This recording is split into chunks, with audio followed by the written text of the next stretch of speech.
Halo Pak Sabam. Nice to see you, Pak. I see you looks good. All prepared.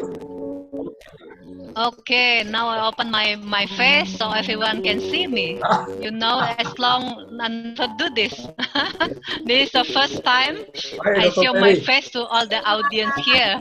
Okay, all right. Halo Bu Ferry. Siang pesannya. Ya, Sabam, Bu temenan Ferry. sama Bu Ruli ya? Kenapa? Sabam temenan sama Bu Ruli. Ruli siapa? Istrinya Dr. Noroyono, Opsin. Ruli itu teman SM aku.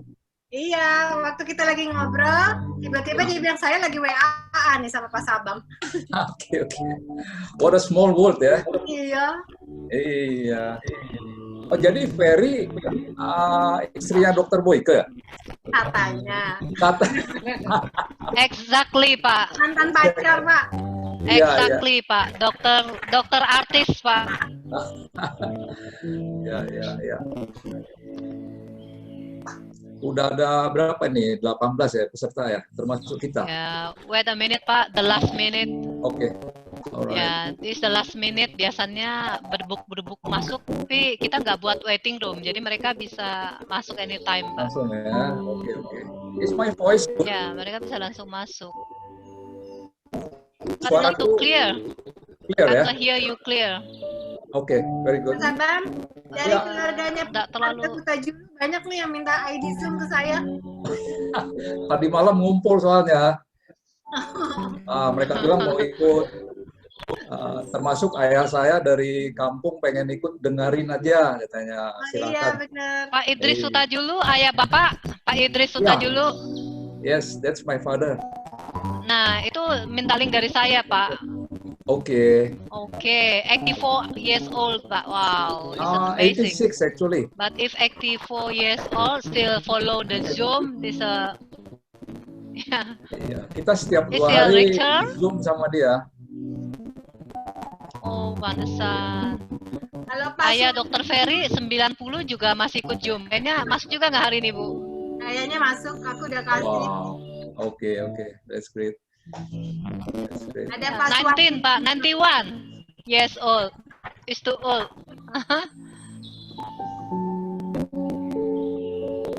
Ayah Renal saya belum masuk ya? Oke. 92 tahun kalau nggak direm-rem masih praktek. Siapa, Pak? Pak Renal belum? Belum. Murah. Ini pada nggak bisa lihat ya, kecuali saya yang bisa lihat nih. Iya. Tapi aku bisa lihat nama adik saya udah masuk. Swandi Oh, pindah Budiman. Hutajulu, Pak ya. Ya, Swandi Budiman, teman kuliah, pengusaha. Iya, tadi minta ke Zoom ke saya tuh ID-nya. Iya, Theodorus. Berarti kita ngobrol Pak Suwandi bisa denger nih. Pak Hutajulu juga bisa denger nih. Oh ya, oke. They can hear. Alright. Iya dong, karena kan voice-nya kan udah ditutup. Alright. Mereka bisa denger kita, Pak. Paling mereka tertawa aja paling. Aku prepare dulu ya, terima kasih. Oke. Oke, you welcome, Pak.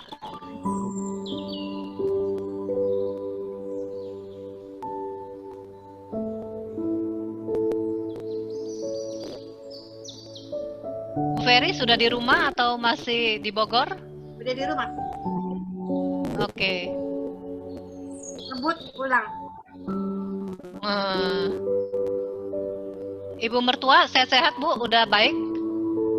Ya, baik kondisi tua lah. Iyalah, 80 lebih, ya istilah 8. memang 88. Ya. Wow, luar biasa, Bu. Udah bonus 18 tahun, 16 tahun, Bu. Oke, ini ada attendee yang lagi angkat tangan nih, what's going on?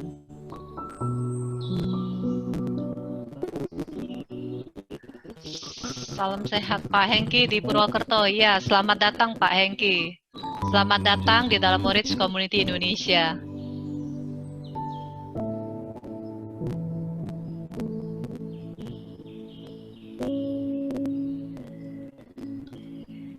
Wow, Purwokerto jauh banget Pak. Purwokerto kita deket-deket Purwokerto arah Cilacap, bener ya Pak ya? Purwokerto tuh arah Cilacap. Jawa Tengah.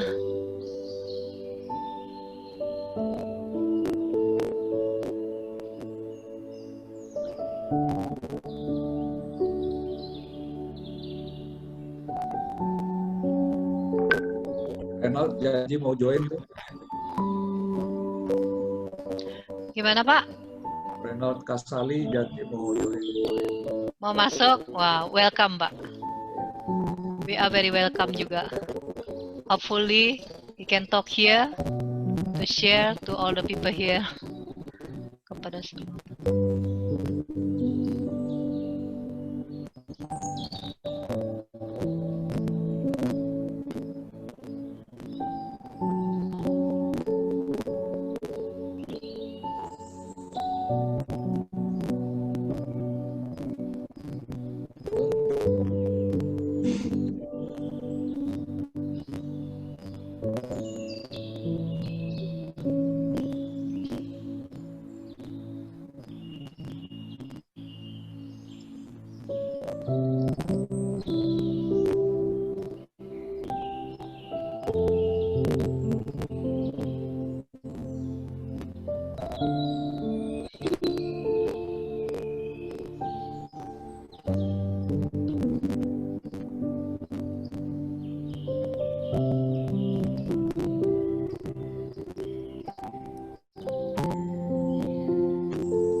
Dr. Ferry, Ya, jadi dengan Ati itu connect-nya dari Dr. Ferry atau dari suamimu?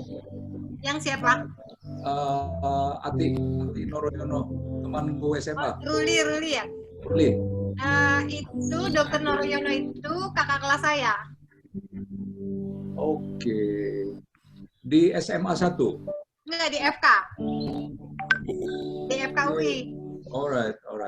Tapi kita jadi sama-sama arisan ibu-ibu. Oke. Dia tetanggaku dulu di Medan. Ya.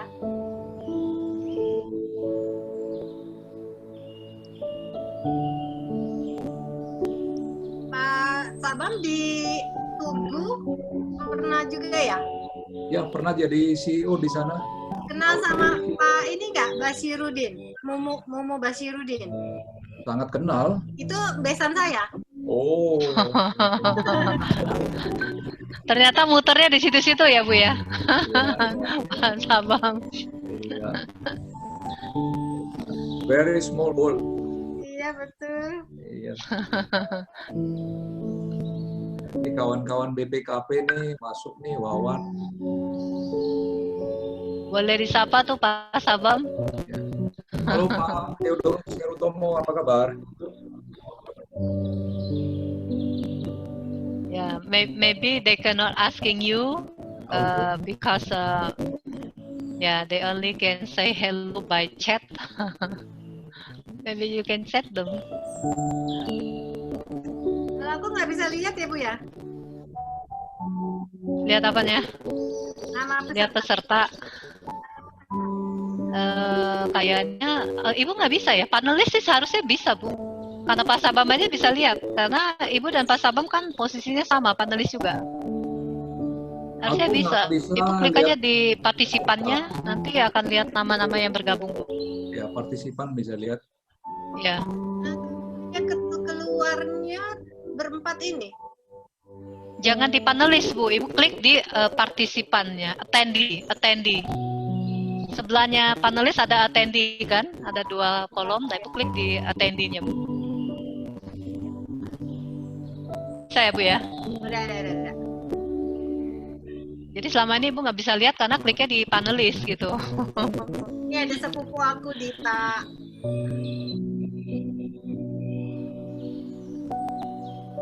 Ayo, yang punya saudara, sepupu, adik, kakak, silakan nyapa. Moritz Community. Wow, this is 2 p.m. Pak. We will be start now. Alright, up to Apa you. kita harus start iPhone. sekarang, Pak? Atau kita mau kasih kesempatan dulu Maybe supaya 5 minutes. sekalian, Pak? 5 menit. Oke, we waiting 5 minutes. Oke, kepada para peserta, kami mohon untuk bersabar. 5 menit lagi kita akan memulai acara, menunggu teman-teman yang sudah mendaftar untuk bergabung, supaya mereka tidak tertinggal materinya dan sehingga bisa mendapatkan whole package. Jadi tahu apa yang bisa diperbuat.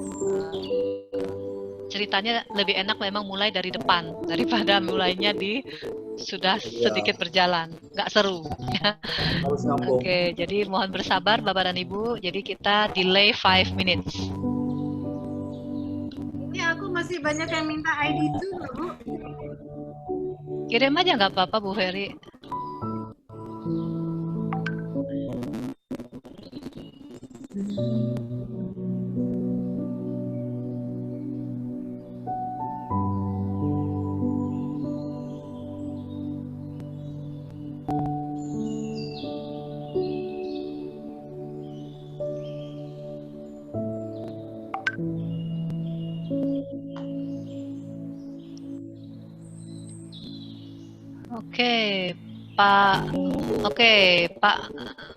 Pak Ngurah Oka dari Bali, ini akan kami record ya, dan akan kami record nanti begitu acara dimulai, dan kami akan masukkan ke dalam YouTube channel Moritz Community. Jadi Bapak bisa mendengarkan dari sana ya.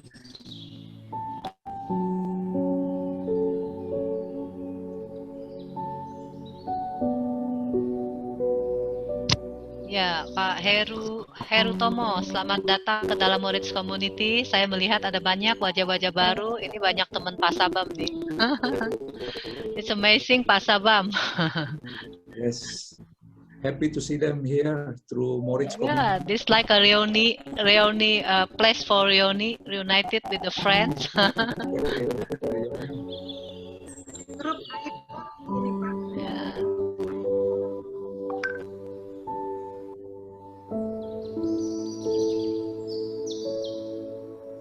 Pak Wawan juga teman Pak Sabam ya Pak ya. Halo Ya. Pak Wawan. Ya, ada Pak Wawan nih teman Pak Sabam. Alumni. Saya mau sapa beberapa teman. Ibu Siti Khadijah, selamat datang. Pak Pindah Hutajulu, selamat sore, selamat datang dalam Moritz Community. Bapak Wesley Silahi dan selamat datang dalam Moritz Community Indonesia. Oke, Ibu Mone, selamat datang, selamat siang, selamat bergabung dalam Moritz Community Indonesia.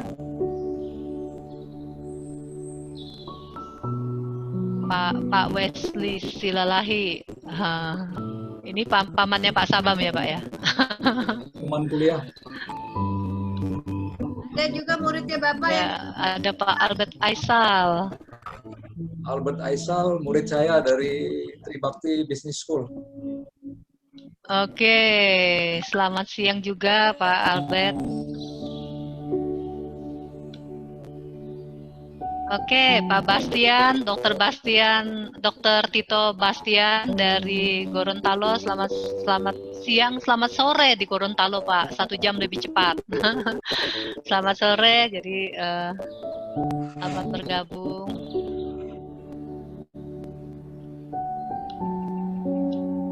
Oke, saya lihat dari chat. Saya mau sapa yang ada di nama. Oke, Ibu Evita Cepastariadi. Selamat sore. Selamat datang dalam Moritz Community.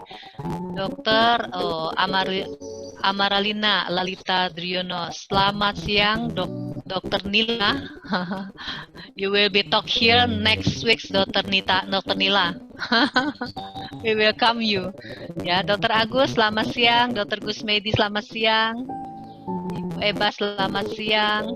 Ibu Dita, selamat siang. Ada Prof. Roy Sembel, sahabat baik saya, teman ngajar. Oke, ya, saya akan sapa Pak. Oke, Ibu Feni Ho, selamat siang. Ibu Emilia Desi Panjaitan, selamat siang. Ibu Eni Gandaria Office. Nah, Pak Hengki Yawandi, selamat siang dari Purwokerto. Pak Gatot, selamat siang.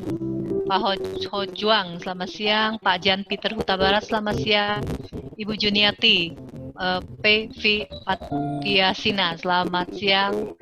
Pak Kurnia Kiswoto, selamat siang. Ibu Lina Wijaya, selamat siang. Ibu Maisyara Daru, selamat siang. Pak Mariono, selamat siang.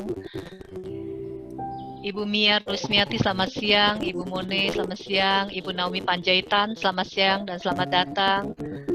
Pak Panahatan Hutajulu, selamat siang. Ya, Pak Binda, selamat siang. Profesor Ray Sembel, selamat siang, Prof. Welcome dalam Moritz Community Indonesia, Prof. Oke, Pak Romi Hidayat juga selamat siang, selamat datang. Pak Samosir, selamat siang. Pak Samsugito, selamat siang, selamat datang. Ibu Cecile Ambarita, selamat siang. Pak Sihar, Ibu Sihar, ini kayaknya pakai Gmail, selamat siang. Ibu Siti Rahmi, selamat siang. Wow, rasanya pasti ada yang kelewatan saya baca, tapi to all participant, welcome dalam Moritz Community Event. Kami senang banget jika kami bisa berbagi pada siang hari ini, ya.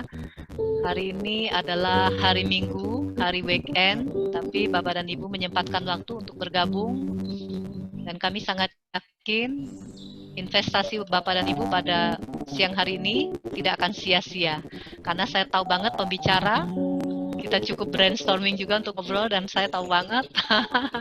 Jadi artinya apa yang beliau bagikan adalah sesuatu yang sangat luar biasa, yang menurut saya itu bisa diaplikasikan, ya. Tetapi saya mau challenge Bapak dan Ibu yang hadir pada sore hari ini, pada siang hari ini. Ya, saya mau challenge, kasih pertanyaan aja. Kalau nggak kasih pertanyaan, nggak seru Bapak dan Ibu. Jadi siapkan pertanyaan mulai sekarang, tulis di kertas. Ada waktunya nanti Bapak dan Ibu bisa langsung bertanya dengan yang bersangkutan. Kalau konsultasi sejam berapa Pak Sabam? Di sini free kan ya Pak ya? It is free for Ya. the Ya, di sini free buat semua Moritz peserta Moritz Community, ya. Intinya gini, kita bertukar pendapat, kita berbagi yang namanya pengalaman, ya. Ya, itulah yang harus dilakukan oleh semua orang. Saling berbagi untuk bisa memperkaya pengetahuan kita, ya, memperkaya diri bukan dalam arti materi, tapi memperkaya ilmu pengetahuan. Pengetahuan yang terbaik adalah dari experience orang-orang, ya, pengalaman. Nah, saya waktu baca CV-nya Pak Sabam, saya tahu Pak Sabam adalah seorang profesional karena Pak Sabam memiliki ilmu yang luar biasa juga, belajarnya panjang dan juga memiliki pengalaman dari beberapa negara, tetapi yang terpenting adalah praktek, karena kalau kita nggak bisa mencapai di posisi yang seseorang itu ada, udah pasti ilmunya kita nggak dapet. Nah, kita bisa berbagi melalui ini, ya. Jadi makanya siapkan pertanyaan, dan saya yakin Pak Sabam sudah siap untuk menjawab juga kan Pak? Oke, we will start 2 minutes more. 2 minutes more, ya. Kita masih nunggu ini yang masuk-masuk. 2 menit lagi. Berarti we delay to 10. Oke.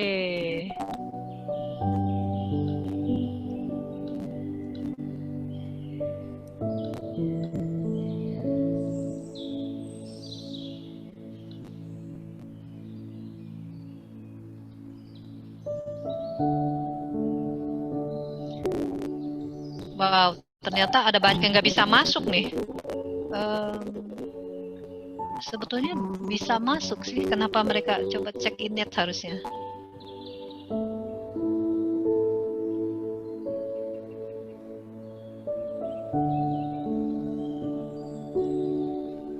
Oke, 1 menit lagi kita akan mulai.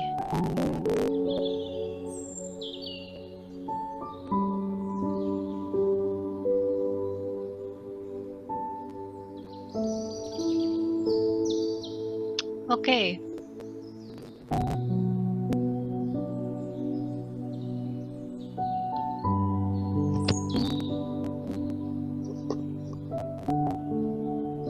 Musiknya kurang jelas ya, Bu Ferry, atau putus-putus ya? Udah sih. Udah ya? Ya, udah. Oke, berarti mungkin sinyal nih, Pak.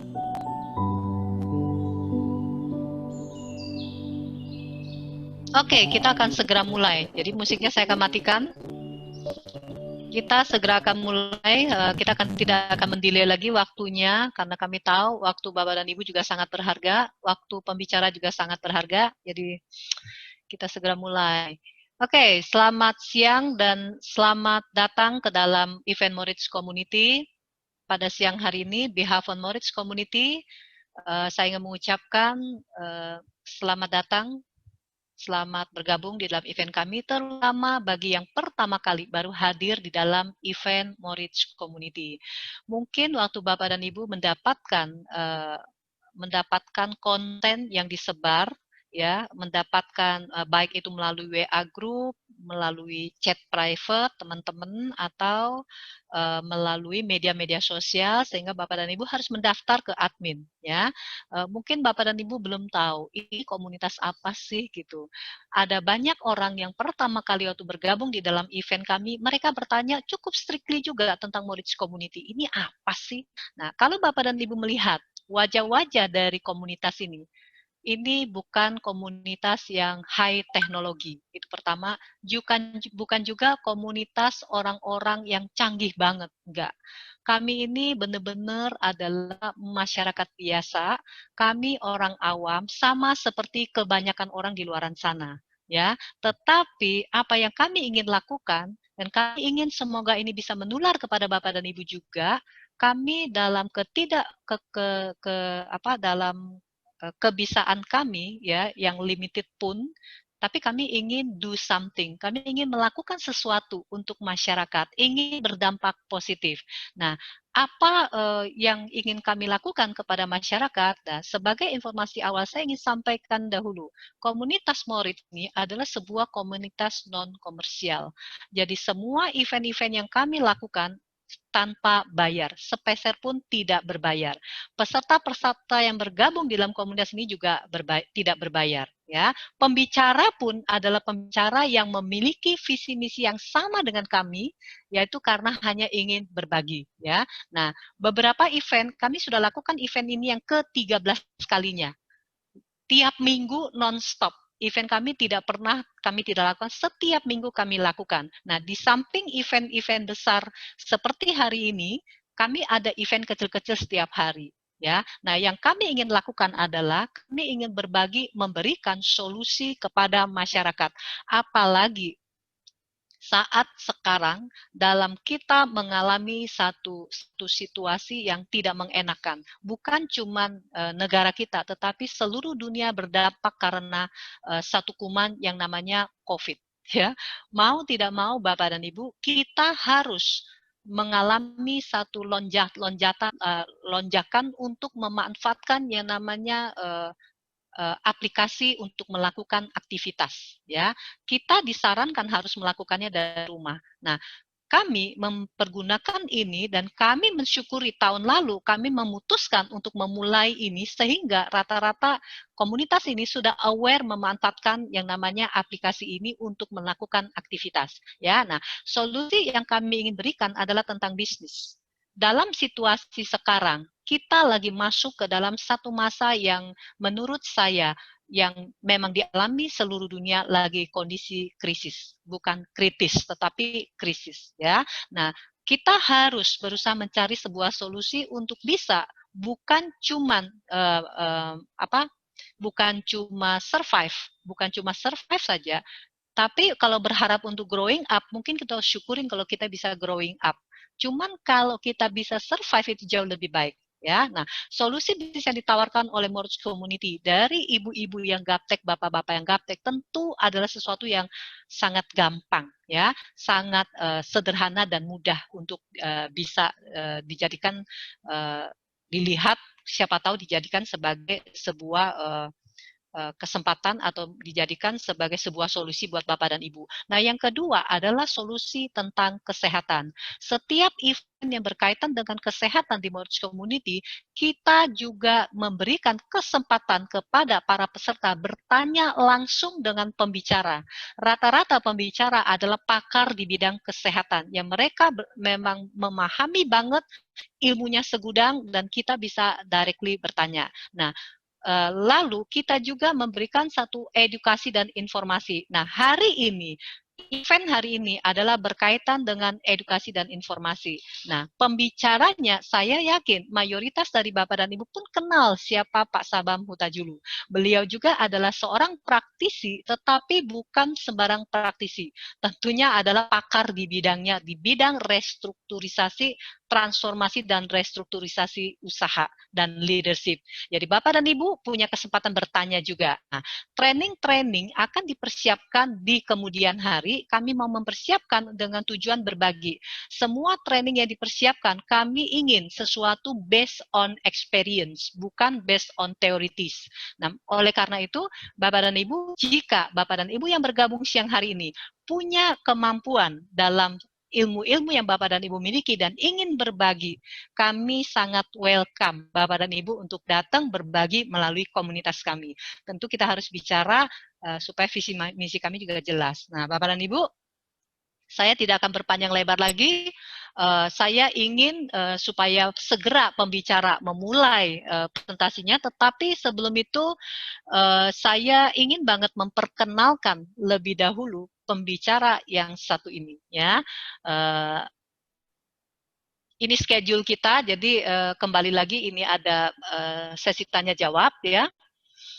Oke, ya, pembicara yang satu ini sangat luar biasa, ya. Beliau lahir di Laguboti, Sumatera Utara, kalau nggak salah di daerah Samosir ya Pak ya, kalau saya nggak salah. Kalau saya nggak salah, ya, oke. Nah, pendidikan Pak Sabam Hutajulu di FKUI tahun 1984 di Fakultas Ekonomi Universitas Indonesia, lalu tahun 1997 melanjutkan Master of Accountancy di CWRU, ya, Cleveland kalau nggak salah ya, jadi Chase Western Reserve University, ya, itu di Ohio, Amerika Serikat.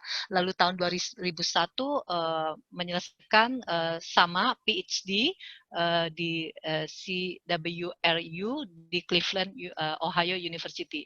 Nah, pengalaman Pak Sabam Hutajulu di bidang transformasi restructuring advisor, sebagai advisor di perusahaan-perusahaan yang bukan sembarang perusahaan, ya.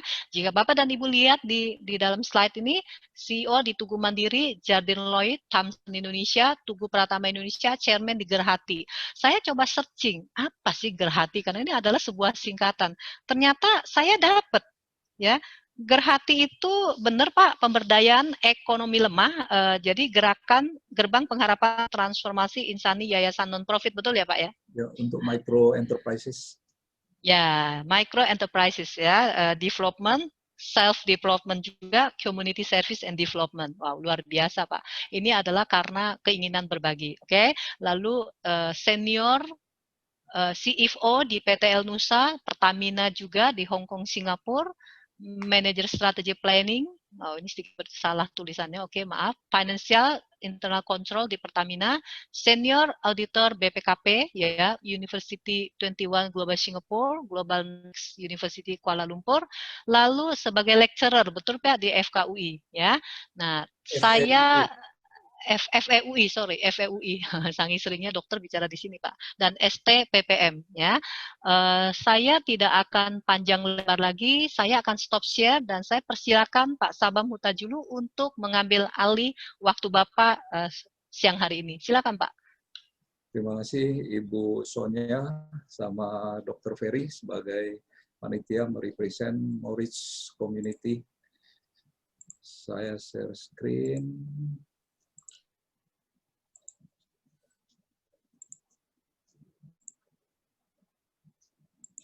Slideshow, tes suara oke ya? Oke Pak. Oke, baik. Terima kasih. Ini tadi sudah dibacakan CV-nya sama Ibu Sonia. Terima kasih. Jadi hari ini kawan-kawan, Selamat siang, senang bertemu dengan hampir 100 orang. Kebahagiaan saya yang terbesar pada sore hari ini adalah berteman dengan teman baru, mungkin sekitar 80-an orang ini menjadi teman baru. Ini adalah rahmat karunia yang sangat membahagiakan. Topik kita hari ini adalah mengenai leadership in crisis dalam rangka survival, dan diharapkan nanti dengan leadership story experience ini kita bisa menuju ke jalan yang lebih bagus lagi, dari survival ke revival, dan jangka panjang diharapkan terjadi sustainability. Adalah tugas leaders untuk mengatasi atau membuat decision dalam situasi krisis terutama. Jadi dia akan berbicara scope, what, masalahnya apa, why masalah itu terjadi, kemudian yang ketiga, bagaimana mengatasinya, which is mungkin bagian kedua yang terpenting setelah why, kapan akan diselesaikan, siapa yang akan menyelesaikan. Saya akan meninjaunya dari sisi attitude dan budaya. Karena bagaimanapun leaders adalah manusia, the man behind the crisis, the man behind success. Jadi nggak akan lepas kita dari cerita attitude budaya. Perubahan leadership adalah perubahan budaya, perubahan sikap hidup untuk dia dapat survive menghadapi krisis, dan agar dia juga dapat sustain secara jangka panjang. Subtopiknya ini saya akan bicarakan dari sisi data creativity. Ini salah satu kelemahan kita di bidang usaha. Analytics, kreativitas data, memanfaatkan data untuk melihat posisi kita di mana, dan selanjutnya nanti kita tahu melangkahnya bagaimana. Judulnya sedikit saya ganti, instead of saya bicara mengenai new normal atau krisis, bahasa positifnya saya bawa ke new better. Karena ini, it's kind of bring us hope. Crisis is just a crisis. Ribuan tahun yang lalu sudah terjadi krisis. Tapi kalau kita memandangnya dari sisi kreativitas, dari usaha kita, dari diri kita, dari keluarga kita, dari community kita, kita akan melihatnya dari upaya bahwa besok itu ternyata adalah new better, hal yang lebih baik. Sehingga mindset kita adalah mindset positif. Krisis itu kita tinggalkan di belakang, nggak usah kita mengejar misalnya kapan akan berakhirnya, kita catat di kalender misalnya, because that's very stressing, very stressful. Fokus kita adalah ada hope di depannya. Nah, kita mulai dari yang pertama, what? Kita lihat dari sisi geosociopolitics, makroekonomi, challenge-nya apa saja yang terjadi. Jadi bahasanya pun kita ganti, instead of berbicara mengenai krisisnya, tapi kita sebut sebagai challenge. Again, maksudnya ini adalah untuk dibawa kita ke area mindset positif, attitude. Baru kita nanti, kalau kita udah punya attitude yang positif, baru nanti kita akan mendapatkan suatu altitude, ketinggian di mana kita di-respect, di mana kita sebagai leaders memiliki peran dalam rangka thrival dan survival. Nah, kalau kita bekerja di satu company, atau kita memiliki company, memiliki community, memiliki keluarga, the only purpose, tujuannya adalah to be a living company. Jadi, company yang going concern, company yang usianya tidak berkesudahan, atau dia tetap berkesinambungan, family yang sustain, sehingga dibutuhkan seorang leader. Kalau kita sudah mendapatkan leader, tugas utama dia adalah menciptakan, membangun suatu legacy. Karena itulah yang akan diingat. It's not what we have materially, it's not what we have in our banking system, tapi what we do to make others people better and better. Nah, kalau urusannya adalah urusan legacy, perlu melakukan transformasi sikap hidup, attitude, sekarang dan seterusnya. Setiap hari kita melakukan perubahan itu. Each and every day adalah merupakan satu perubahan. Saya akan berikan satu contoh company di sini, dua company sebenarnya, yang usianya udah dianggap sebagai a sustained company. Ini perusahaan dari Swedia, namanya Stora. Usianya 400 tahun sebelum dia diakuisisi sekitar tahun 2009 atau 2010. Why they can live so long? Misalnya pertanyaannya ke kita sekarang, coba dicatat nih, company yang berusia lebih dari 100 tahun di Indonesia dan well respected, meninggalkan satu legacy. I think only few, hanya beberapa yang ada di Indonesia. And amazingly, ternyata ada company yang usianya lebih dari 1000 tahun. Dan itu ada di Jepang. Establishment-nya itu perseroan terbatas, limited liability company. Namanya Konggo Gumi. Usianya per hari ini sekitar 1421 tahun. And then we questions ya, amazing. Apa yang membuat dia sedemikian rupa bisa survive? Mereka bilang, kami melakukan komunikado. Atasan bawahan ke bawah, direct reports, kemudian ke partners kiri kanan, dan juga ke klien. Kami hidup dalam suatu community yang penuh dengan disiplin. Kami membawa small ideas menjadi big ideas, ideas to ideas.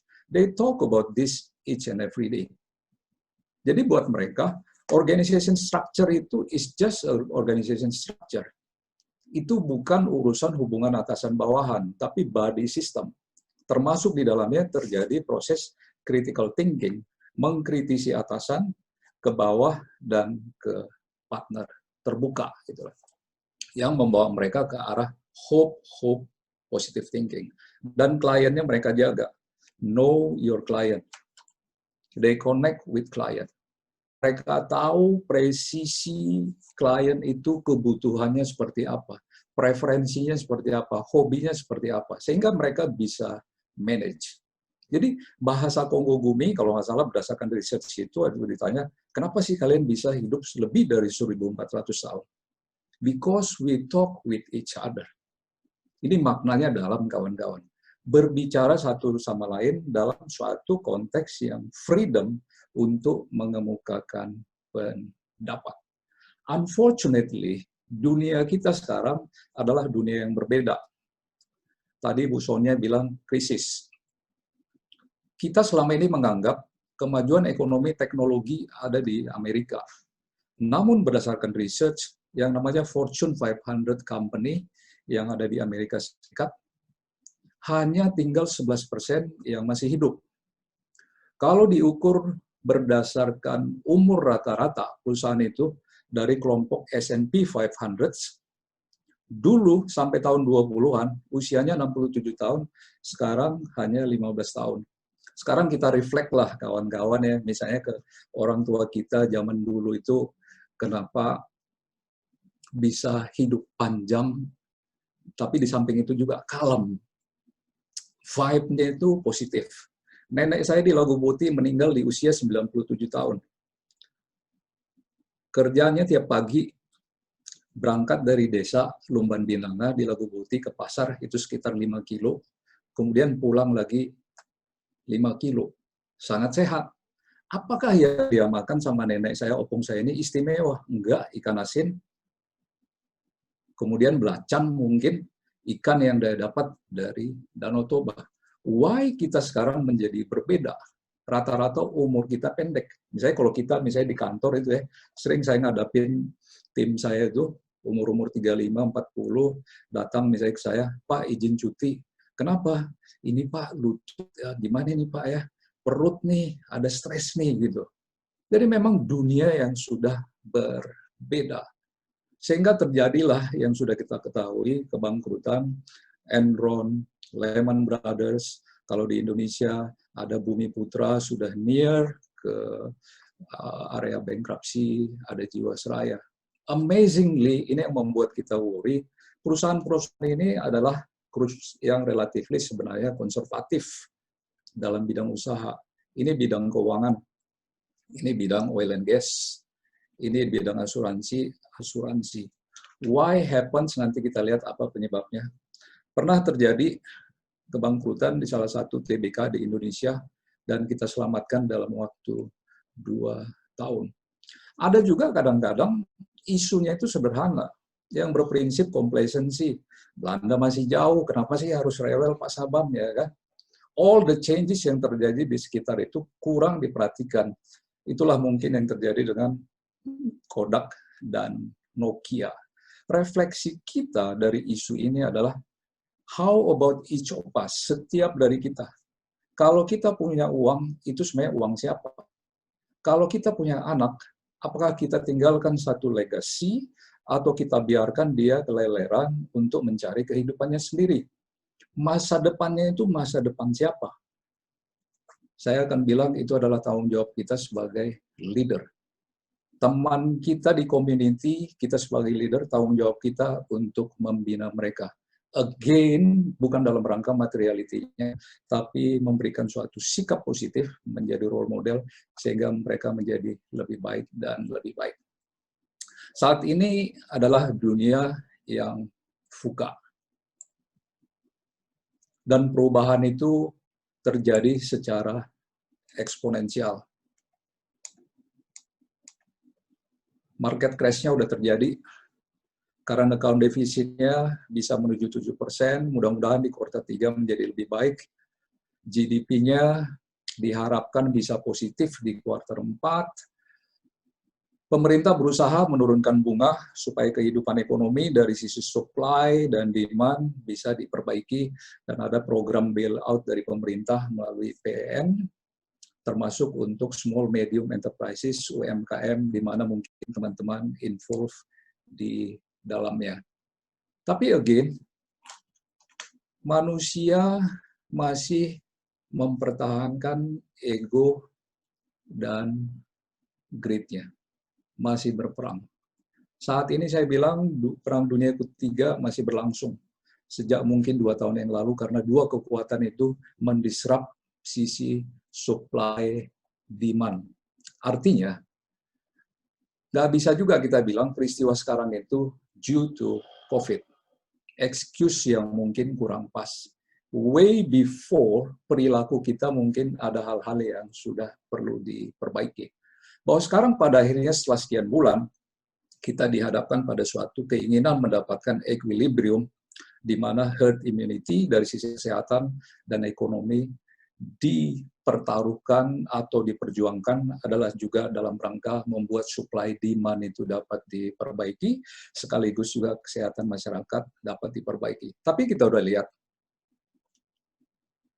COVID atau pandemi itu mensignify permasalahan kita, sehingga banyak perusahaan yang masuk ke intensive care unit.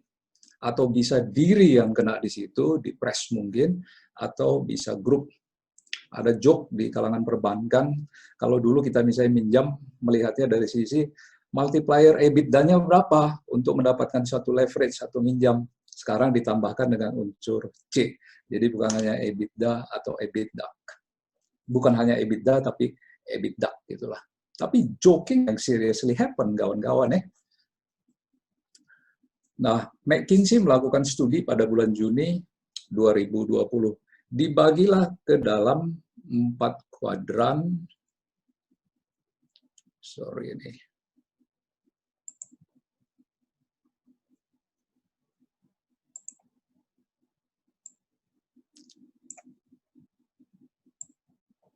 Jadi kalau kita lihat, kiri bawah itu yang masih relatively aman. Ini di kelompok F ini adalah finance and insurance, ya. Yang M ini adalah untuk professional services. Tapi the meaning of this picture adalah anytime it can change. Bisa terjadi in and out. Karena apa? Masing-masing mengadjust dirinya. Bola A yang di kanan menjelang di tengah ini, yang tadinya adalah misalnya ukurannya ini sekitar 10 jutaan, hitam besar ini, tapi sekarang mungkin dia sudah bisa masuk ke area yang lebih baik, ke daerah kanan bawah. Artinya begini, setiap leaders itu mengejas diri dengan situasi-situasi yang dihadapi. Sama dengan diri kita dari kuadran 1 masuk ke 2 bawah, menjadi lebih baik. Tapi kalau kita di bawah pun bisa bergerak juga ke arah kanan atau mungkin ke arah kanan atas. Depending how you move, how is your hope untuk melihat perubahan dalam dunia itu. Nah, dari Bank Dunia bilang Indonesia long road to recovery. Ada studinya di akhir bulan Juni. Papernya tebal, pusing juga kita membacanya ya. Tapi dia memberikan gambaran yang relatively bleak untuk perekonomian ke depan.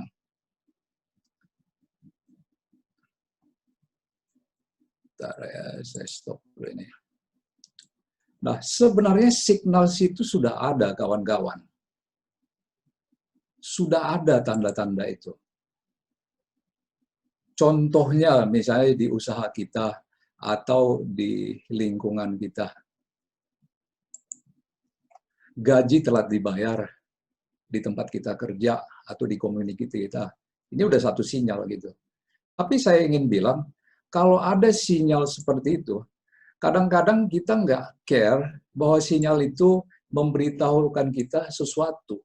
Bahwa itu adalah permasalahan. Atau bahwa itu adalah satu ujian yang sebaiknya kita tanggapi. Who cares kalau something happen? Kan sering kita bilang tarsok. Nanti dululah kita lihat bagaimana situasinya. Ya. Padahal once masalah itu kecil, ya kita selesaikan. Itu prinsip dasar. Tadinya work from home, kembali work from office, work from home, and suddenly we lost our job. So many signals ya. Dokter sekarang digantikan katanya sama home remedies. Atau paling sedikit dokter itu dimintain discount price misalnya sama pasiennya kan. Sehingga para dokter mungkin berpikir, saya mau kerja apa ini besok ya? Pasien sudah mulai berkurang, kalaupun ada pasien datang minta kalau bisa 50% diskon. Ya. Kalau kita ada pinjaman ke bank, dia minta restrukturisasi karena udah terlihat indikasi misalnya bahwa keuangan kita kurang baik. Atau dia bilang tetap pinjaman itu tapi bunganya akan naik. Piutang usaha naik, persediaan menumpuk, kapasitas pabrik menurun. Ada gosip lagi, pegawai, pembantu, supir mengajukan mundur atau kembali ke kampung halaman. Kadang-kadang situasinya simple.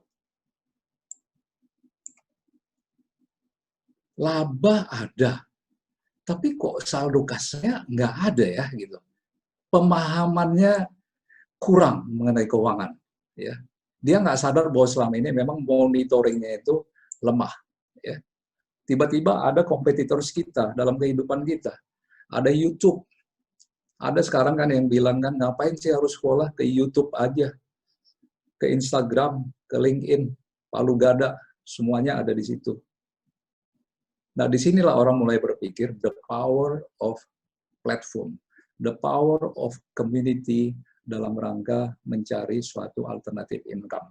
Nah, pada saat krisis itu terjadi, kita manusia kan berpikir nih kan, survive, ekspansi, atau bubar nih. Ya kan? Situasinya itu everyday kita alami. Kita akan berpikir misalnya sebagai suatu company, saya jualnya break even point atau enggak ya, pulang pokok, atau saya tetap menjual dengan harga yang sama, upselling dengan suatu diferensiasi, kualitasnya kah, pelayanannya kah, itulah tugas seorang leader. Berpikir bagaimana melakukan suatu perubahan supaya tetap bertahan. Kita mau pinjam lagi atau enggak? Ini mumpung bunga bank lagi turun nih, boleh nih, tapi kalau kalian minjam, kita minjam. What for misalnya kan pertanyaannya kan? Dalam rangka apa? Mau bangun apa? Kalau terjadi misalnya supply-nya, demand-nya nggak ada, kita mikir juga. Akhirnya kita berhenti mikir. Streamlining pegawai, ini mungkin yang paling tough tantangannya buat kita. Kalau kita streamline, kita berpikir, dia nanti makan apa ya, anak istrinya mau diapain gitu ya. Sehingga challenge ini membuat kita untuk berpikir 2 kali. Suddenly ada yang nawar usaha kita. Tapi dia tawar 50% ya dari nilai neraca kamu, dari balance sheet kamu. Sedih kita. 50% enak aja lo kita bilang kan. Tapi dia bilang, kalau lo mau cash sekarang, gua bayar 50%. Do they do evaluations dalam rangka ini? Menurut saya enggak, kawan-kawan. Mereka hanya banting. Rough calculations, dia bilang banting 70%. Terserah dia nanti mau evaluate-nya gimana, bargain-nya gimana. Jadi antara survival, expansion, kuadran 1, kuadran 2, inilah yang kita hadapi sehari-hari.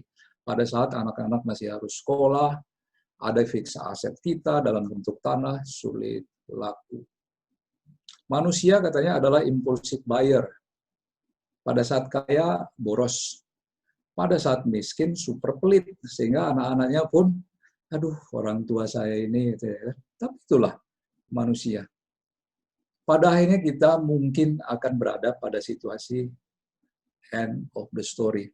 Tapi kawan-kawan, saya ingin mengajak sore hari ini, let's always have hope. Karena ini yang membuat kita thrive, survival, sustain secara jangka panjang. Dan inilah yang dilakukan oleh pemerintah. Dalam program PEN sudah dicairkan 182 triliun, dan di 2021 dianggarkan 358. Inilah komitmen pemerintah. Inilah yang saya sebut tadi sebagai hope. Hope inilah yang membuat negara kita punya harapan untuk hidup lebih baik. Boleh kita kritik misalnya, aduh pemerintah ini kok mendorongnya semuanya dari sisi supply. I think we have to be patient to give them a chance untuk membuktikan. Sehingga nggak terjadi seperti yang di kanan bawah ini, di Singapura, minus 41%, di ASEAN kita masih relatif lebih baik. The hope is the key. Sebagai leader, kita memiliki konteks antisipasi, ini yang di atas ini. Antisipatif. Sehingga melihatnya hidup itu bukan ke belakang. Capek kalau kita melihat ke belakang. Tapi now and forward. Moving forward. Nah, untuk UMKM, pada tahun 2018, kenapa peran ini perlu kita sampaikan? 2018 dia ke GDP, produk domestik bruto Indonesia sudah berperan di 61%. Secara daya serap tenaga kerja di 97%. Amazing ya kawan-kawan. Ini baru 2018. Ini kita dapatkan beberapa waktu yang lalu dengan kawan-kawan dari Business Hack, YouCoach, rekan-rekan kami di sana, mengadakan webinar dengan Pak Menristek, Pak Bambang Brojonegoro. Kalau kita lihat angka ini sebelah kanan ini amazing ya. Tapi kalau kita lihat di sebelah kirinya, how they play UMKM itu memanfaatkan teknologi di tengah pandemi, ternyata hanya 13%. Belanja daringnya itu berdasarkan surveinya Marketplace dan BPS hanya sekitar 30%. Saya ingin menyampaikan ini untuk memberikan picture kepada kita, ini yang disebut dengan hope ya. Ini yang disebut dengan opportunities. Why should I think about situasi yang depresi, yang ke belakang? Sekarang saya akan berpikir hari ini dan ke depan. Itulah tugas pimpinan. Di keluarga, di community, di perusahaan, even terhadap diri kita sendiri. Menyatakan pada diri, besok itu harus lebih baik, atau sering disebut Iksan dan Iksan. Jadi pemerintah sudah memberikan bantuan langsung, insentif perpajakan, restrukturisasi kredit, dan sebagainya. Inilah pemerintah yang memberikan hope, dan wajarnya kita sebagai masyarakat pun memiliki hope yang serupa dalam kehidupan kita yang lebih mikro. Nah, tadi kita bilang ada kebangkrutan, ada permasalahan yang kita kurang care, dan sebagainya. Apa sih yang menyebabkan ini? Kenapa terjadi perusahaan-perusahaan yang bangkrut? Ini beberapa pernah kita rangkum di beberapa perusahaan tempat saya bekerja. Umumnya urusan itu adalah urusan manusia. Most of the time dimulai dengan manusia. Makanya judul saya tadi adalah judul budaya. Adalah suatu hal yang lazim, manusia di dalam company itu, para pegawai itu, pimpinan itu inferior. Inferior ini maksudnya gini, kalau kita keluar, kita nggak berani. Dulu pernah bawa tim saya ke Hong Kong atau Singapura, rapat misalnya, ketemu orang yang tinggi badan, 180 cm, berdasi, kulit putih. nggak berani bicara. Kita bilang, you speak in the meeting ya. Pak, Bapak aja Pak. Gitu. Pak Sabam, Yes. Pak Sabam, what a minute Pak. Bapak slide nggak berubah gitu dari tadi yang warna biru? Maksudnya? Slide-nya tetap masih yang tadi gaji telat bayar. Oh ya? Iya, dari tadi slide-nya itu doang Pak. Oh, So saya sudah di budaya nih. Nah itu dia Pak. Ya, we just see it. Tadi belum, makanya Bapak I'm sorry. It's okay. Oke. It's okay, Pak. Gaji telat bayar. Ini tadi ya? Ya, this one. Oke. Akuran cepat ya, kawan-kawan ya. Ini yang saya bicarakan tadi, bahwa dalam situasi krisis, kita berpikir mengenai survive, ekspansi, bubar, ini item-item di dalamnya, kita mau pinjam lagi gas, streamlining pegawai, dan sebagainya ya. Nah, kemudian ini yang saya bilang tadi ada hope, ya, peranan pemerintah. Kita ternyata sedikit lebih baik secara performance ekonomi dibanding dengan Singapura yang kanan bawah ini. Ini kelihatan ya, Mbak ya? Ya, kelihatan. Kelihatan. Oke, thank you. Hope inilah yang menentukan langkah kita ke depan. Karena pemerintah mendorong. Walaupun sekarang ini dari sisi supply-nya yang membaik, dari sisi demand-nya orang masih cenderung untuk selektif. Yang tadinya beli baju setiap bulan, sekarang kita bilang, ya udahlah, toh yang diperlukan atasan aja kok, kenapa sih harus ribet kita untuk ini ya gitu. And that impacts the demand. Jadi terjadi imbalance dari sisi supply demand. Inilah yang terjadi di UMKM, saya gambarkan sekali lagi, dia punya role 60% di GDP, serapan tenaga kerjanya yang di bawah 97%, tapi dalam konteks sekarang hidup yang cepat, eksponensial perubahan itu, baru 13% kita masuk di platform. Ini yang sebelah kiri ini, baru 13%. Dan belanja daring kita masih di sekitar 30%. Meaning, ada opportunities untuk kita-kita yang hadir pada sore hari ini untuk melihat suatu potensi kehidupan baru. Pemerintah sudah memberikan bantuan langsung. Kelihatan slide ini ya Mbak Sonia, Ferry?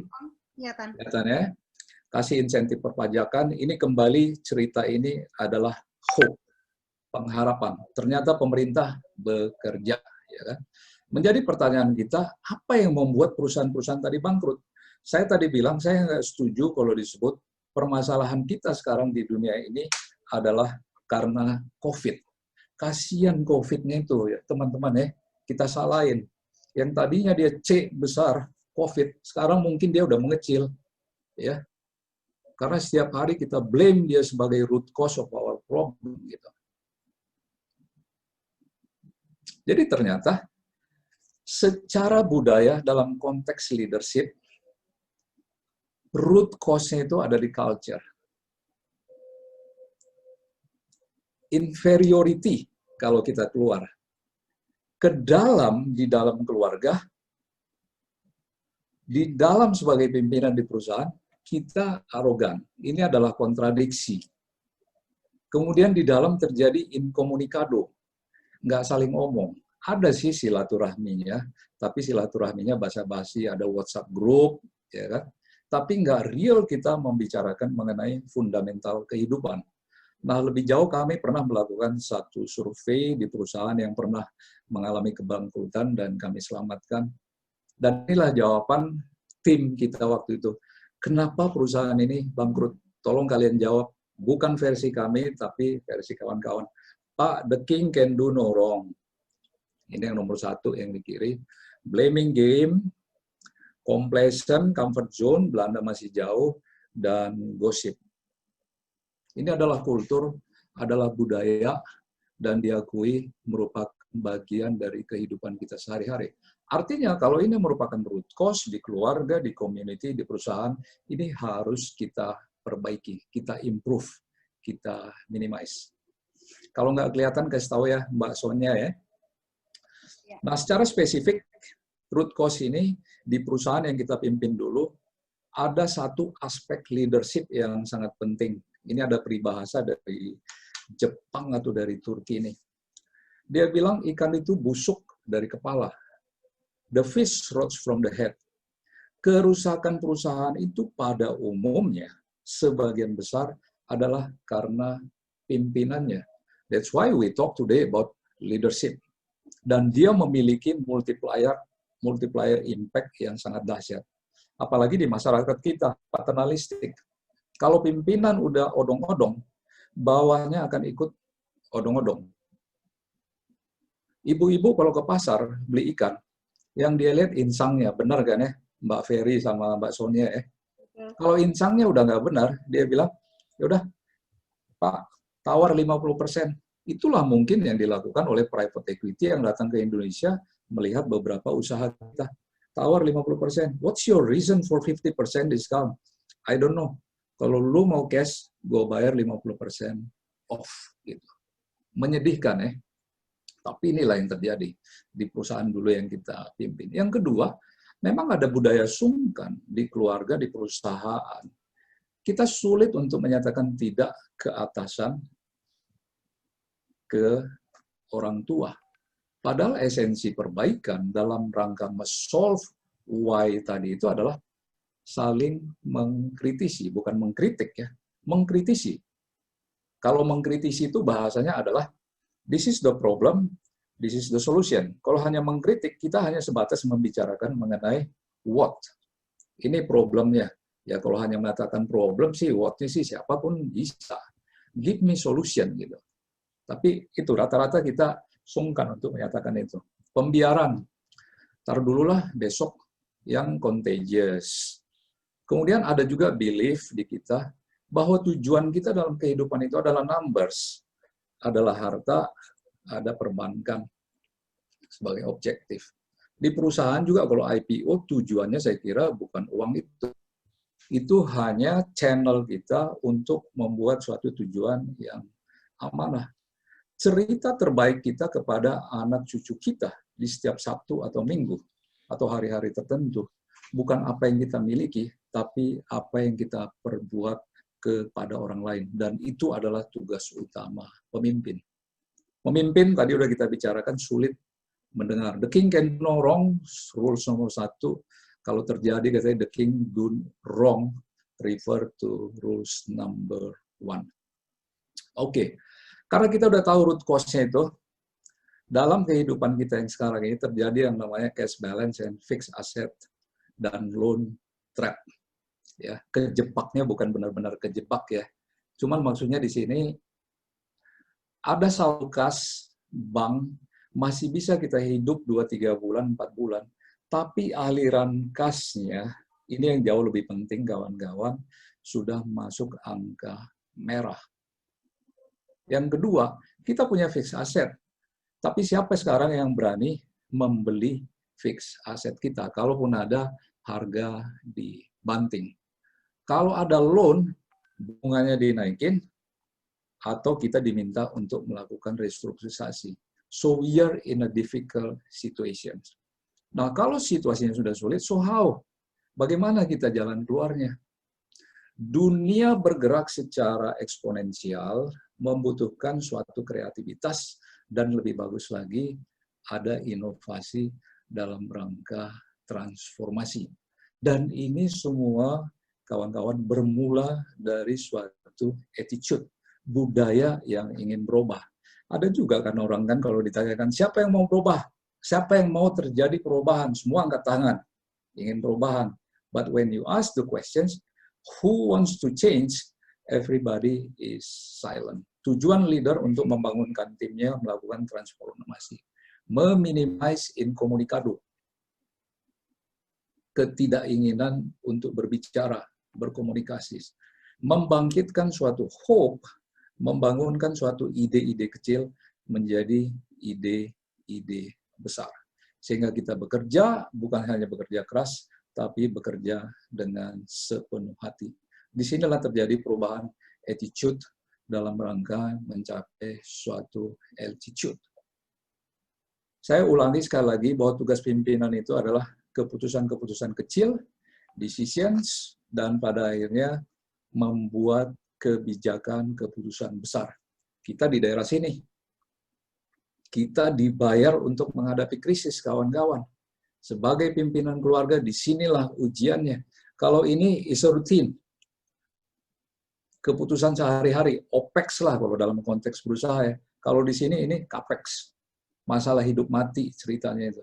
Jadi yang dibahas itu adalah apa masalahnya, kenapa masalah itu terjadi, bagaimana solusinya yang saya bilang tadi istilahnya mengkritisi, kapan akan diselesaikan, siapa yang akan menyelesaikan.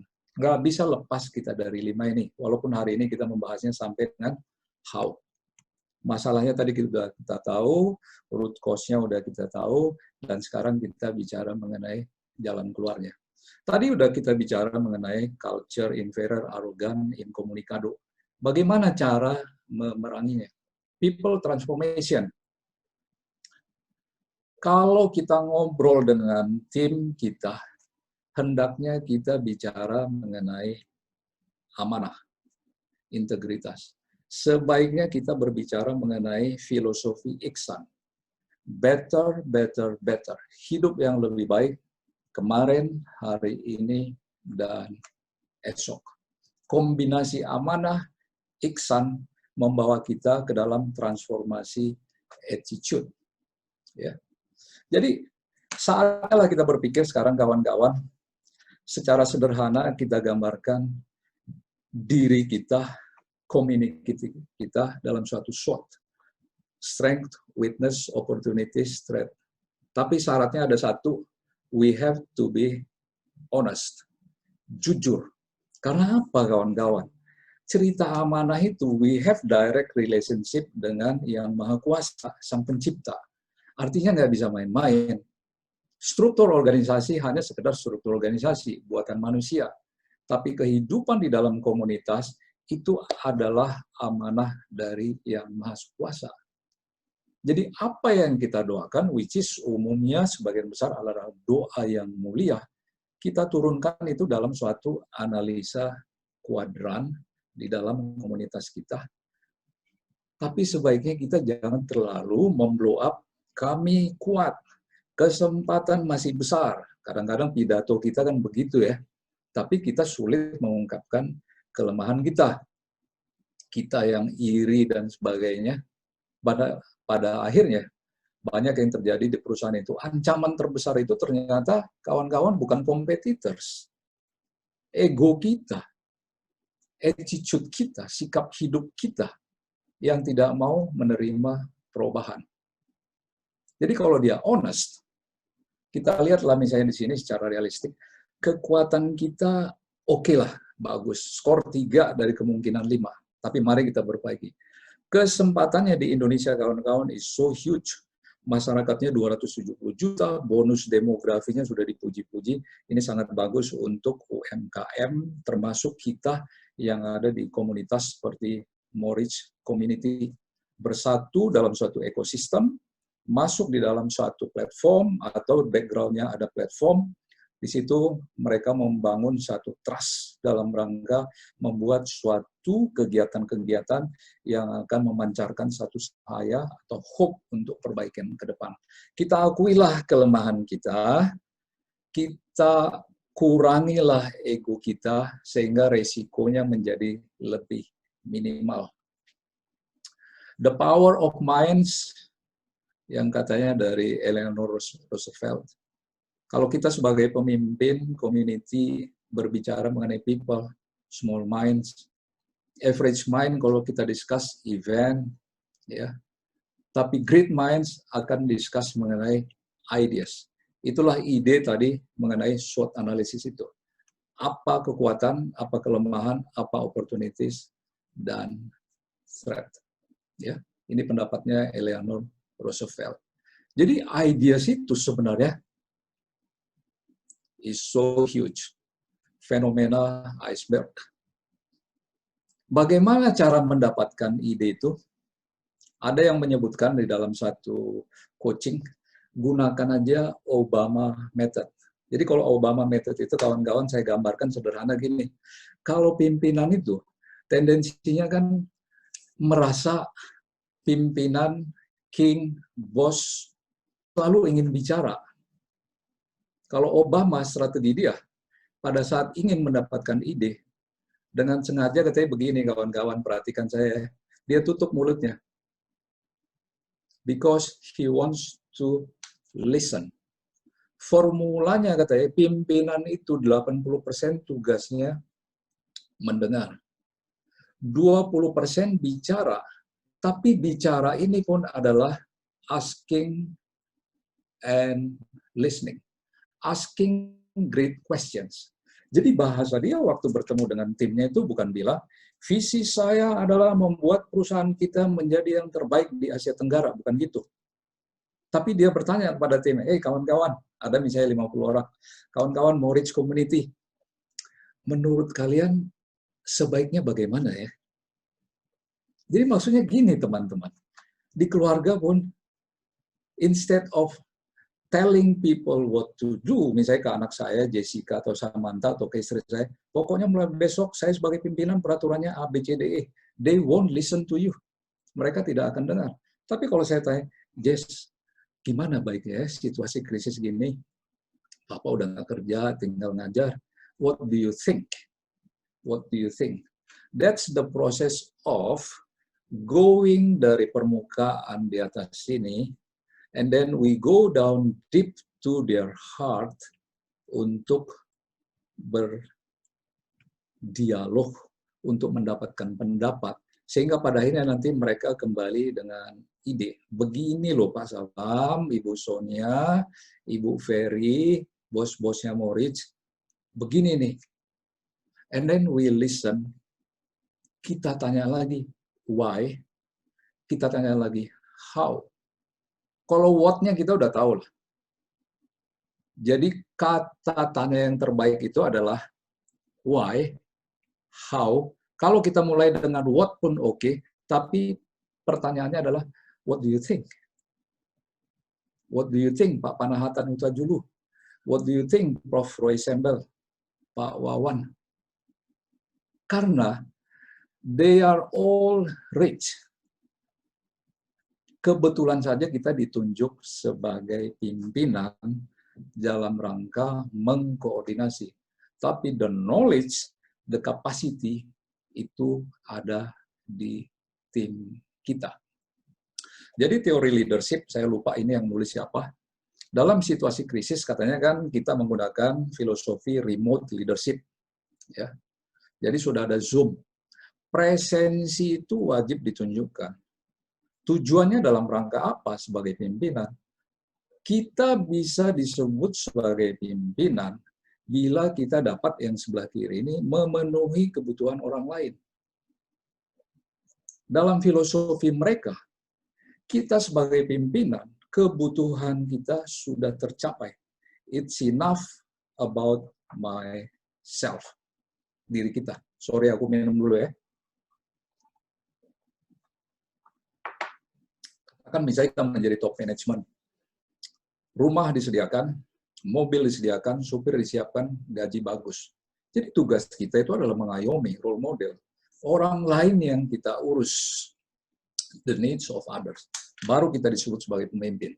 Lebih dahsyat lagi tuntutannya itu yang kedua ini. Act, service, and sacrifice. Kita harus berkorban untuk orang lain dan kita menjadi pelayan orang lain. A servant leader.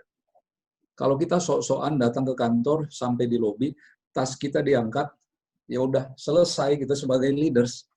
Nggak bisa, udah nggak dianggap. Karena kita melihatnya sebagai suatu struktur.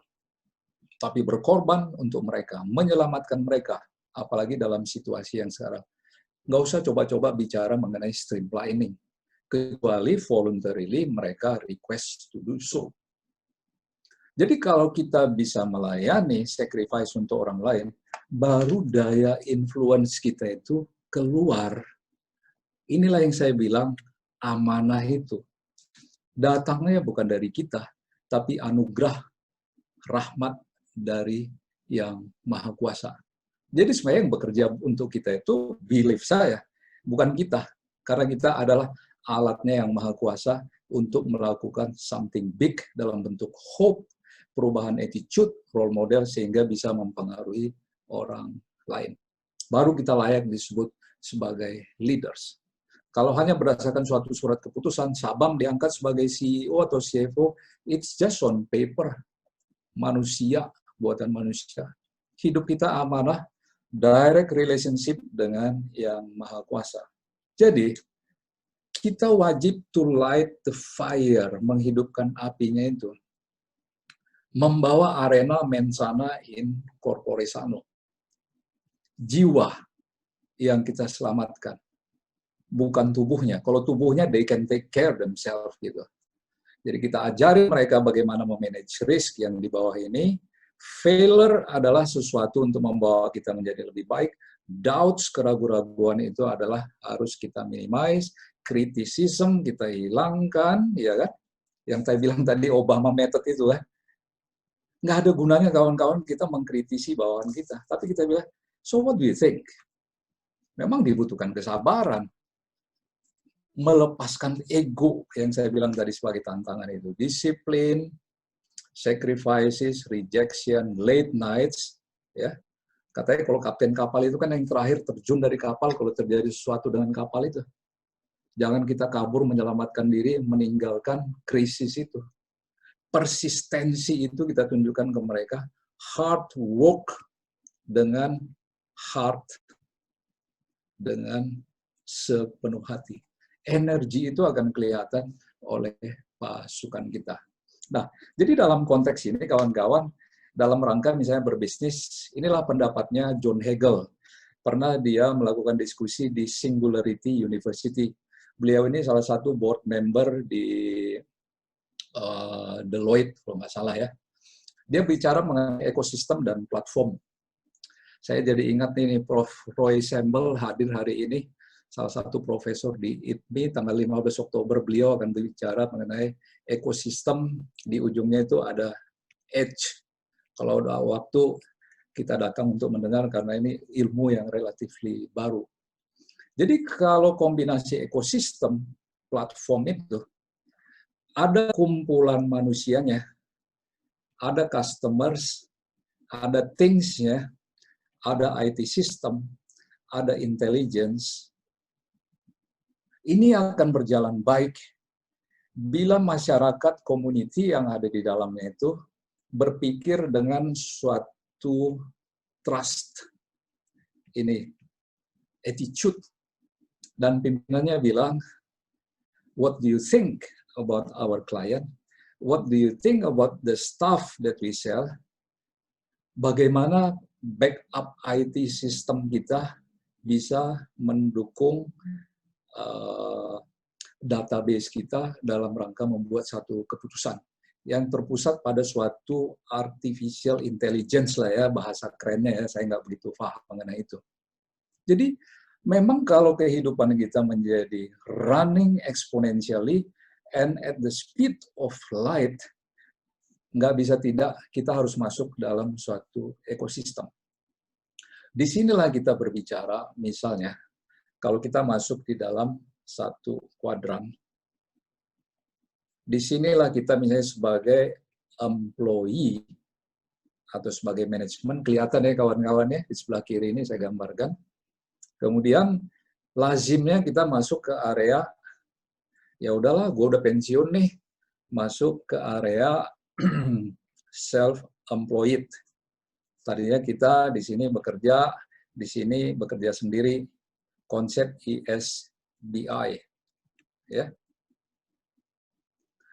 Kalau dibawa ke konteks ekosistem platform, dua ini kurang optimal kawan-kawan. You have to move dengan suatu hope, keberanian untuk masuk ke area bisnis. Community dalam ekosistem di mana di belakangnya ada dukungan platform, and someday when you have enough equity, you move up to investment. Kalau saya pribadi mengambil filosofi jangan buat di dalam satu keranjang. Saya udah selesai bekerja di area sini. Saya sekarang melakukan consulting di sini, self-employed. Tapi memang untuk melihat future ke depan itu perlu lebih berani moving forward ke arah B ini. Business. Employee, self-employed, business, investment. Kita gambarkan seperti ini. Something new to serve. Tapi sekali lagi kawan-kawan, permulaannya itu away from money. Karena ini bukan tujuan, tapi to serve, melayani, to sacrifice. Ingat yang saya bilang tadi kawan-kawan, pimpinan itu bukan pimpinan secara struktur. Karena diri kita pun adalah leaders terhadap diri kita, hati dan pikiran kita. Ya. Jadi money is number 2. Tapi bagaimana membentuk suatu trust, membentuk suatu branding di dalam satu community, something new-nya ya. Jadi bergerak kita dari arah kiri sini, kita menjadi pegawai, perhatikan kuadrannya ini kawan-kawan ini ya, konsepnya Kiyosaki, kemudian ke self-employed. Oh, ini kebalik dengan saya punya tadi gambar. Dari self-employed, mulai kita masuk ke arah business owner. Inilah ekosistem with platform. You own a system. Although not necessarily, you don't own the system. There is a system di belakang kita yang membackup kita, yang bekerja untuk kita, dan kita bekerja sama dengan 1, 2, 3, 400, 200, 300,000 community untuk membuat satu kesatuan. Dan basisnya sekali lagi adalah trust. Trust itu adalah amanah, didampingi oleh ihsan. And someday, you move from here, or at the same time when you have enough here, then you go to the bottom untuk melakukan investment that works for you for some time. Ini cara berpikirnya kawan-kawan ya. Nah, tadi kita bilang cash trap. So you have to know your situation first. Artinya nggak boleh juga kita buru-buru melangkah, oke, saya berbisnis nih, Pak Sabang, dengan kawan-kawan di sini. Cek dulu situasi kita, saldo kas banknya itu kekuatannya bagaimana. Inilah salah satu aspek dari SWOT analisis tadi. Tahu mengenai diri kita di kuadran berapa secara kekuatan, kelemahan, opportunities, threat, sebelum kita move bertemu dengan kawan-kawan kita di community. Kita tahu fixed asset itu slow moving, sehingga pada saat kita berbicara cash nih kawan-kawan, terutama yang datang dari background EMKM, UMKM, atau small medium enterprise, jangan terjebak dengan saldo kas. Tapi hitung free cash flow-nya, putaran kasnya. Secara sengaja kita hitung. Kalau ada saya operating cash flow-nya, katakan positif sekian juta, kita kurangkan ini kira-kira saya mau invest apa nanti ke depan. Sekolah anak saya, renovasi rumah, dan sebagainya, baru kita dapat saldo kas. Jadi jangan bilang, saldo kasnya berapa Ibu Sonia? Ya di bank saya ada segini. Kurangkan dulu dengan potensi-potensi yang akan keluar dalam beberapa bulan ke depan dalam wujud pengeluaran yang kita anggap sebagai jangka panjang atau capex. Baru kita bilang, inilah free cash flow. Jadi kalau dapat kita saldo tadi setelah dikurangi, baru kita bagi dengan rata-rata pengeluaran rutin bulanan, inilah yang kita sebut dengan masa berapa lama lagi kita akan bisa bertahan dari free cash flow-nya itu.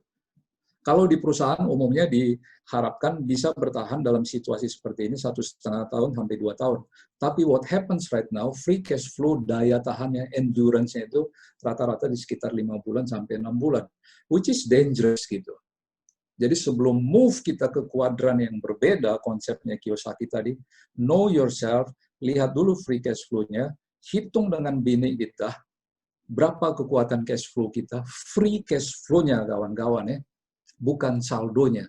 Saldo itu masih punya perikatan, apalagi kalau kita misalnya punya utang ke bank dan sebagainya, potong dulu itu, baru kita bilang, oh inilah cash bebas saya, free cash flow.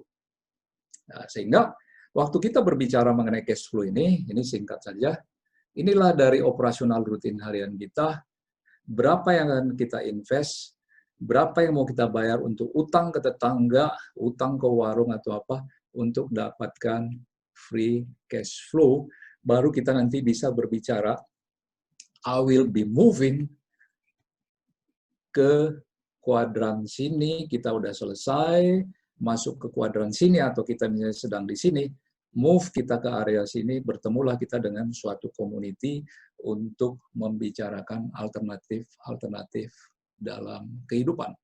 Kalau Anda berusaha misalnya, coba dihitung cycle-nya seperti apa. Jadi kalau misalnya jualan tempe atau jualan sepatu, permulaannya kan semua dari cash kan kita keluarkan, kemudian beli sepatu, kita jadikan persediaan sepatu, kita jual ke tetangga kita, berapa hari ini piutang ini, berapa hari kita harus bayar ini, berapa lama inventory ini outstanding, sehingga kita bilang, ini sebagai faktor plus, dikurang ini, hendaknya akan membawa net operating cash flow yang positif. Ya, teknikalnya nanti kawan-kawan bisa baca ya atau lihat di YouTube.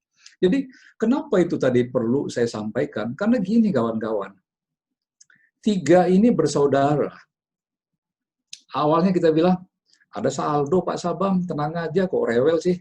Memang mulanya kita liquid kawan-kawan. Tapi kalau kita bilang bersaudara, sepupuan, it is so near the relationship among kamu liquid, besok menjadi illiquid, kurang mampu bayar, pada akhirnya masuk ke area ketiga, insolvent, bangkrut, sangat tipis.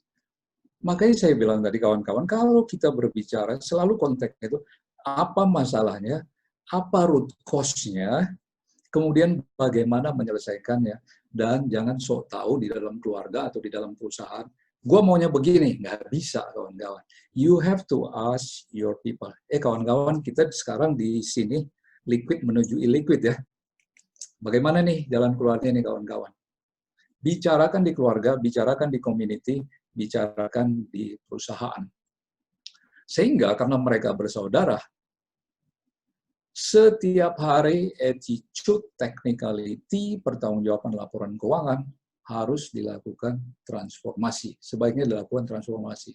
Jangan sampai masuk kita ke area kuning ini. Karena ini sudah ICU, kawan-kawan. It's a bit late, gitu. Walaupun 2 bulan kemudian kita mungkin bisa balik. Tapi jagalah dia di area sini. Apalagi kalau kita masuk ke area merah ini, turnaround. Kita menjadi objek dari mergers acquisition atau bisa menjadi end of the story. Aku berapa menit lagi, Ibu Sonia, Dr. Ferry? Go ahead, Pak. Oke, thank you. You're welcome. Jadi, kawan-kawan, jangan menghindar dari suatu pernyataan, saya nggak mengerti laporan keuangan. Fundamentalnya kita tahu, karena hidup kita bukan hanya cerita responsibility, sebagai kepala keluarga, pimpinan perusahaan, pimpinan community, tapi lebih ke accountability. Kalau kita udah bicara accountability, urusan kita adalah amanah. Saya bilang tadi, kalau kita berbicara amanah, urusan kita dengan yang Maha Kuasa. Black box ini sebaiknya kita buka. Atau at least kita tanya ke orang keuangan kita, kekuatan kita gimana sih, balance sheet kita perlu di-unboxing atau enggak? Perlu di-vermark atau tidak? Kalau kita punya laba rugi, ada disebut laba secara cash flow, yang nomor 3 ini kita bagus atau enggak gitu. Kan tadi Obama method itu, at least you ask. Kita bertanya. Dengan bertanya, orang lain memberikan pendapat dan biarkan mereka memberikan ide supaya berkembang untuk perbaikan-perbaikan. Ada beberapa case di usaha kecil, konsep entitasnya dipisahkan. Ada misalnya keluarga atau pribadi, kemudian ada juga EMKM-nya, PT kuliner lah katakan ya. Tapi campur aduk kawan-kawan biayanya.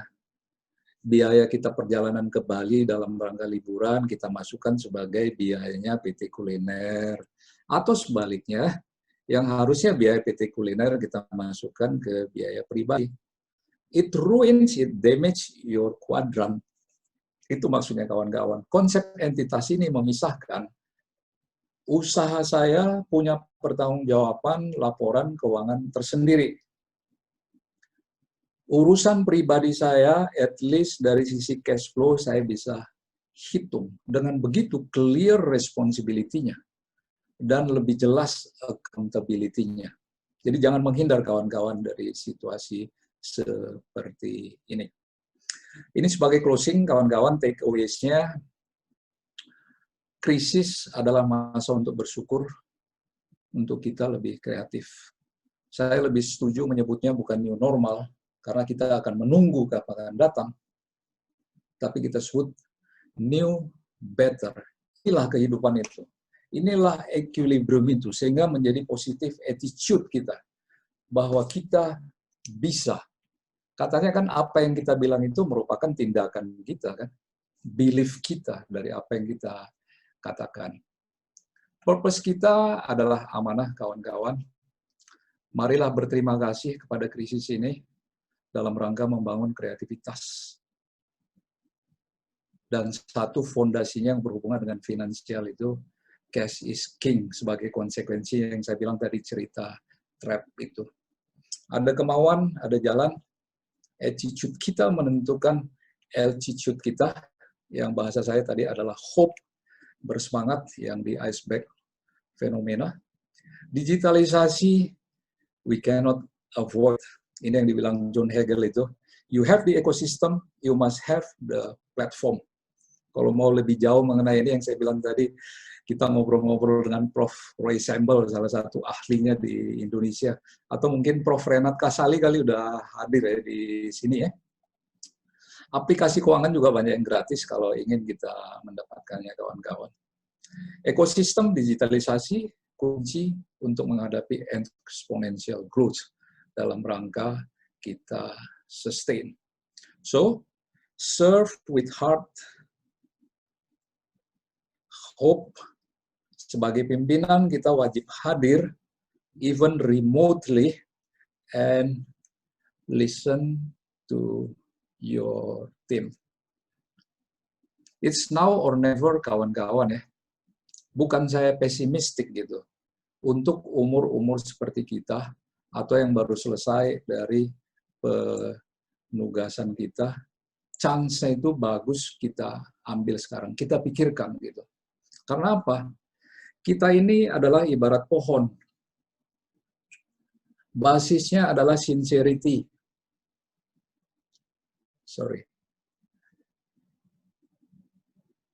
Sincerity.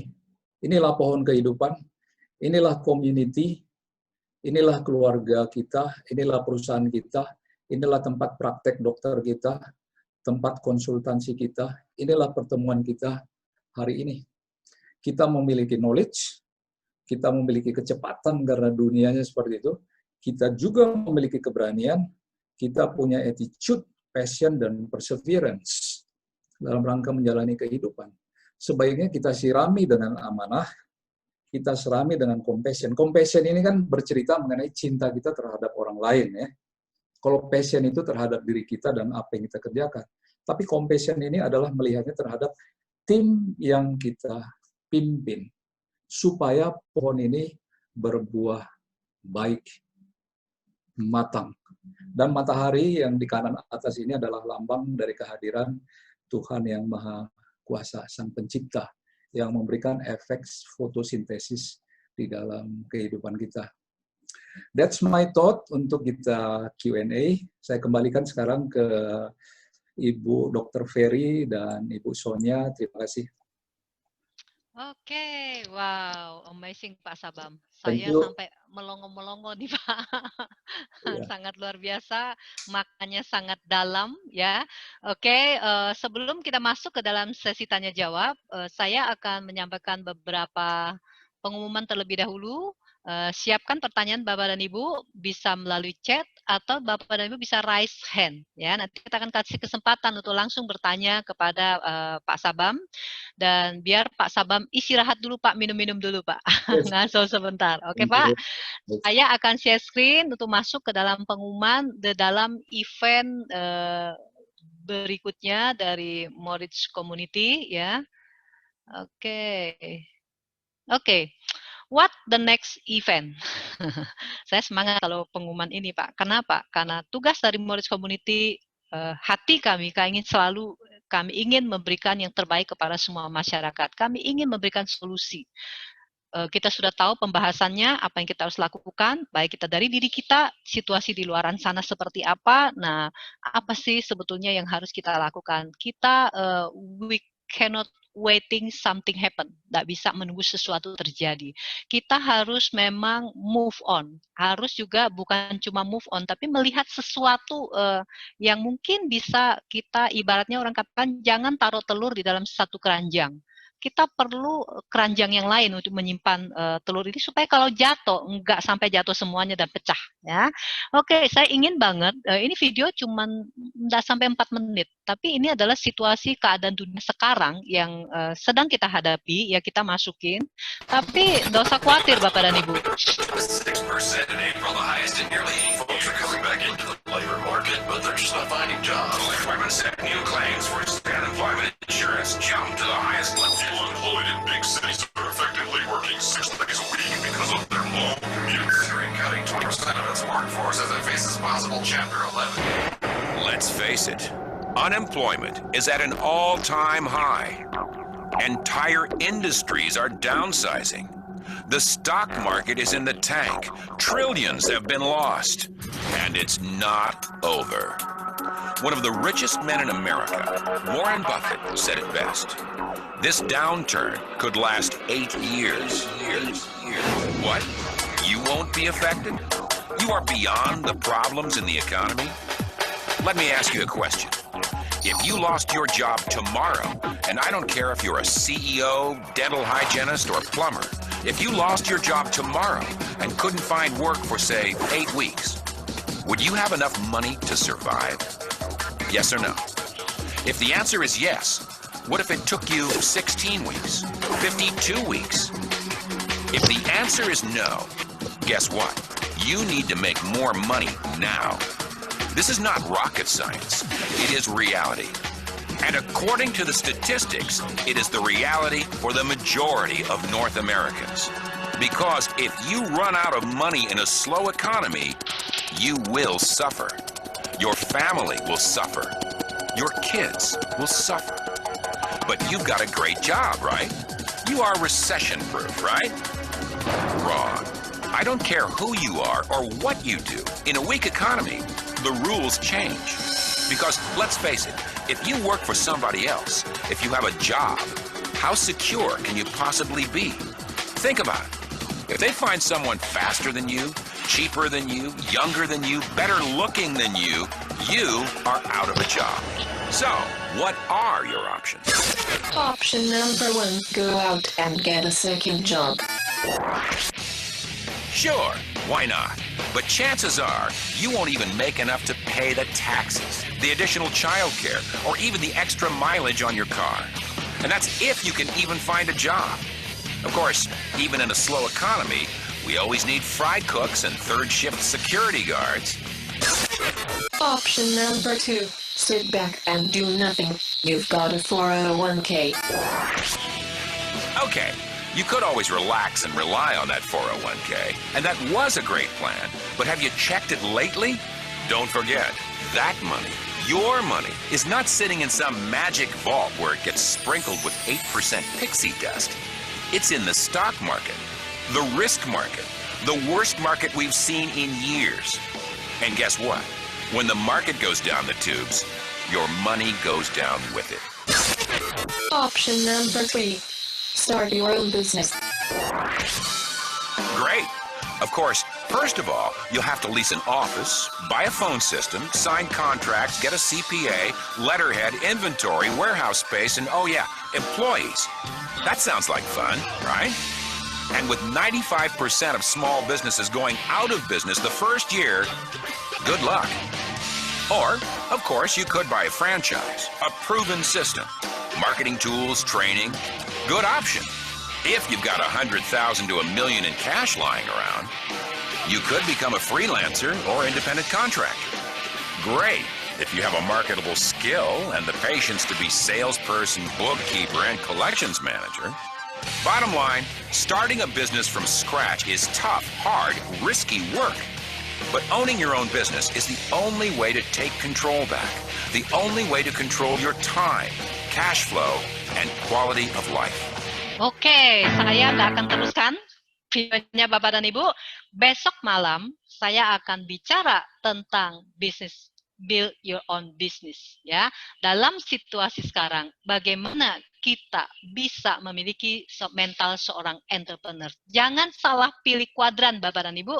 Tadi Pak Sabam sudah menjelaskan ke kita ada 4 kuadran yang kita belajar dari buku Robert T. Kiyosaki, ya. 2 kuadran. Kalau kita mau survive, kayaknya kita mesti move on. Ya, bukan move on totally, tapi paling tidak kita harus pilih ke memiliki sesuatu di saat kita masih punya active income sebagai backup. Berapa lama keadaan ini akan terjadi, nobody knows, ya. Nah, bagaimana cara kita memiliki satu mental entrepreneurs itu nggak gampang. Mental employer itu pindah ke mental entrepreneurs itu butuh waktu bertahun-tahun, Bapak dan Ibu, ya. Nah, saya coba sharing tips-tipsnya karena awalnya saya juga employer, Bapak dan Ibu.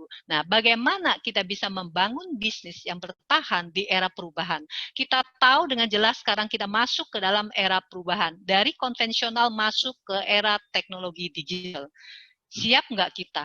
Kalau kita nggak siap, kayaknya sudah banyak mereka-mereka yang terlibat di bidang teknologi digital sudah memesan, mengatakan itu jauh-jauh hari, ya, mengatakan jika bisnis kalian tidak masuk ke dalam teknologi digital, bersiap-siaplah kita mesti harus merampingkan diri atau pakai cara Pak Sabam tadi. Lalu apa pilihan dan solusi terbaik di era teknologi digital, ya. Kami akan mencoba membahas, men-share ini kepada Bapak dan Ibu besok malam. Jika Bapak dan Ibu mau ikut sebagai masukan, Bapak dan Ibu bisa daftar di WA admin atau hubungi orang yang mengundang, ya. Nah, event minggu depan ini juga tidak kalah seru, Bapak dan Ibu. Event minggu depan adalah tentang dampak kerusakan lingkungan terhadap kesehatan manusia, ya. Nah, pembicaranya enggak tanggung-tanggung. Beliau adalah seorang Dr. Amaranila Drijono, spesialis kulit kelamin, tetapi Dr. Amaranila adalah dokter yang concern terhadap dampak lingkungan.